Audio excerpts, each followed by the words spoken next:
অনেকে আজ বিভিন্ন জায়গায় দেখা যাচ্ছে ডাক্তার দিয়ে, অনেক মেয়ে পর্যন্ত সার্জারি করে নিজের শরীরের গঠন পাল্টিয়ে কোন কায়দায় যেন লজ্জা স্থান পাল্টিয়ে ওরা ছেলে হওয়ার চেষ্টায় আছে, পারবেন না।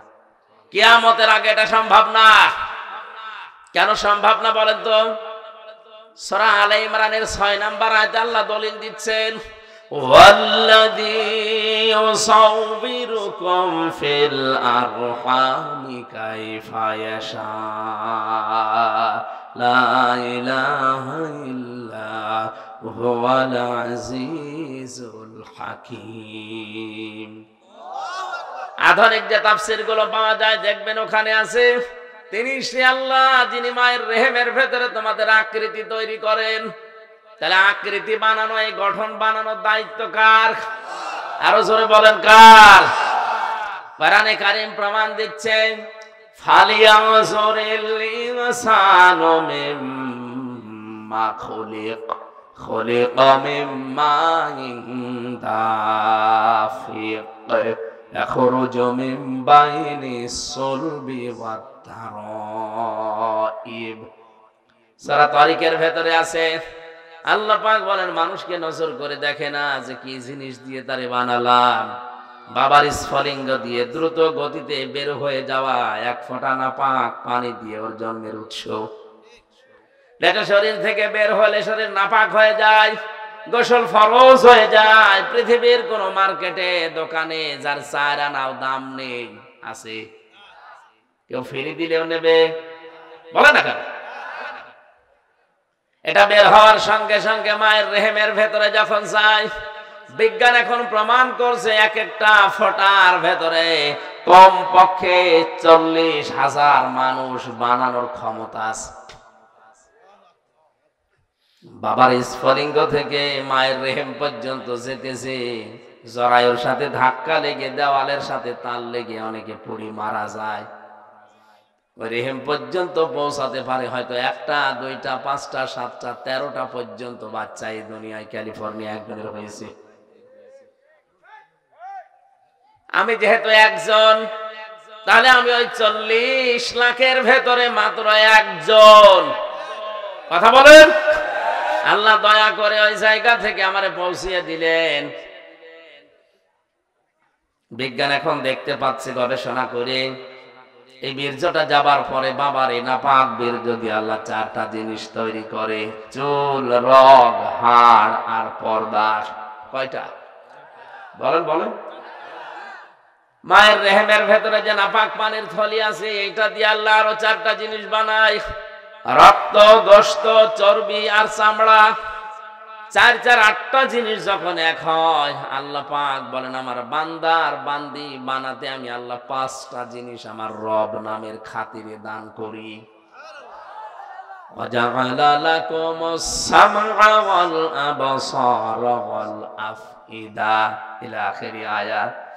সূরা নাহাল 14 নম্বর পারার 14 নম্বর পৃষ্ঠার 14 নম্বর লাইনের 78 নম্বর আয়াতের মাঝে আছে, আমি আল্লাহ শ্রবণ শক্তি, দর্শন শক্তি, বাক শক্তি, আকেল শক্তি আর ঘ্রাণ শক্তি, এই 5টা আমার রব নামের কারণে দান করি। দিনাজপুর বসে মগজ যদি থাকে মাথায়, চিন্তা করেন আল্লাহ যদি ওই সময় একটাও কম দিত, আপনি হতেন কিন্তু অপূর্ণাঙ্গ। দর্শন শক্তি যদি আল্লাহ না দিত, আপনি কানা হয়ে দুনিয়ায় আসতেন। কথা বলেন না কেন? অনেক কানা দুনিয়ায় আসে না। আপনি যদি কানা হতেন তখন বুঝতেন কি ঠেলা। কুমিল্লায় একবার খাবার খাচ্ছিলাম, পাশে দেখে এক অন্ধ, বিদ্যুৎ চলে গেল, আমরা হাউমাউ করছি, কোথায়? তাড়াতাড়ি জেনারেটর চালু করেন। কারেন্ট কোথায় গেল? আলো নেই। মাত্র 2 মিনিটের ভেতর ওনাদের জেনারেটরও নষ্ট, আলোর ব্যবস্থা করতে পারে নাই। অন্ধ আমার হাত চেপে ধরে বলছে, হুজুর মাত্র 2 মিনিট কারেন্ট চলে গেছে, আপনি চিল্লাচ্ছে, অথচ আজ 42 বছর আমার জীবনে কারেন্ট নেই। 2 মিনিটের ভেতরে যদি আপনি এত চিল্লা পাল্লা করেন, আমি 42 বছরে তো আমার কান্নাকাটি করার দরকার কি? আল্লাহ হারিয়েছি আমি ছাড়া দুনিয়ায় কেউ জানে না। আপনি একটু চিন্তা করেন, যারা অন্ধ উনি ওই দিন একটা তথ্য বলেছিলেন, হুজুর আপনারা যারা চোখওয়ালা মানুষ স্বপ্ন দেখেন, কিন্তু আমরা যারা অন্ধ তারা স্বপ্ন দেখি কিন্তু কিছু দেখতে পাই না, শুধু আওয়াজ শুনি। কত বড় নিয়ামত এই দর্শন শক্তি আল্লাহ পেটের ভেতরে আপনাকে দিয়েছেন। আল্লাহ পাক বলেন, এই ৮, ৫, ১৩টা যখন এক হয়ে যায় তখন ওর আকৃতি তৈরি করার জন্য ফেরেশতারা আমাকে ৪০ দিন পরে যেটা পাল্টায়, আমারে জিজ্ঞাসা করে এটা করব কি, এর ছেলে বানাবো না মেয়ে বানাবো। ইয়াখলুকু মা ইয়াশাউ ইয়াহাবু লিমান ইয়াশাউ ইনাসা ওয়া ইয়াহাবু লিমান ইয়াশাউ সূরা শুরা ৪৯ নম্বর আয়াতে আছে, আল্লাহ পাক বলেন তিনি সৃষ্টি করেন যেভাবে ইচ্ছা, কাউকে মেয়ে কাউকে ছেলে। এই যে কাউকে মেয়ে কাউকে ছেলে, সিদ্ধান্ত আসে কার থেকে? বলেন বলেন। আল্লাহ সিদ্ধান্ত নিয়ে লোকটাকে বানিয়েছে পুরুষ ছেলে। এটা যদি এখন বলে না আল্লাহর আইন আমার ভালো লাগছে না, আমি মেয়ে হয়ে যাব, ও আল্লাহর চাইতে বেশি বোঝে। সুতরাং পাগলামি যারা করছেন আপনারা থামেন। আপনারা কোন উদ্দেশ্যে করছেন কেউ ধরতে না পারলো, আলেমরা ধরে ফেলেছে।